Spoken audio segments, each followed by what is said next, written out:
Hey guys, so from here on out with this workout and everything going forward, I want you to really bring your focus back to how you're thinking of the movement. So this internal focus, trying to think about how you're actually training. So the whole point of the tempos and all of these programs is to get you to spend more time where it's difficult or really make that exercise better suited to the way we're moving. So trying to get those holds, get yourself contracting hard where you're weakest, and just spending more time feeling that muscle under tension. So we're not just slinging weight around.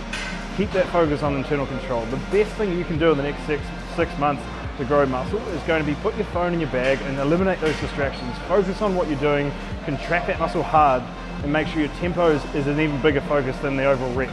Okay, so the purpose of this first movement we went through, the two variations of a supported preacher curl, was trying to really isolate the bicep by itself, really stabilize it as much as possible, because if your arms are a weak muscle group, if anything's weak, it's always down to the stability of that muscle. So learning how to lock your shoulder down, drive the elbow into the bench, and just try and get rid of any extra movement that isn't from that bicep. So the way we went through this was just focusing on getting a contraction in that short range and then more mid-range.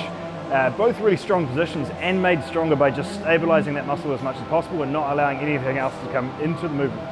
Right, so on this one we're going to go through a cable row. The reason we're starting with this exercise is we're trying to focus on getting you strong in that fully shortened position where you're weakest. So really wrapping that elbow around, pulling the shoulder down and holding that position so that we get yourself strong where you're weak. Everybody has a weak back because they're so focused on what's happening in their hands with pulling a bar towards them or trying to think about swinging that thing around or getting it to your tummy. If you can focus on those muscles that are contracting behind your back, really driving that shoulder down towards the mid and lower back to get that diagonal pull through that movement, to try and get that contraction, hold that position. So like we said before, it's just spending more time where you're weak. Okay, so in the hammer strength throw, we can really have an opportunity to adjust the strength curve to really match what we can put out. So we focused on moving through a couple of different styles of the hammer strength throw to really emphasize where we're strong in the range. So as we know, as we stretch into the length and range there, we're going to be stronger than when we wrap that right round, like we focused on the cable. So here, we're spending more time getting that stretch and trying to overload that position. Okay, so the purpose of this last exercise was we were putting our pull down and pull up together just to get a really good output exercise to finish off a workout and overload that length and range. So we'd already spent some time really fatiguing the short and mid range with those two first cable movements or row movements.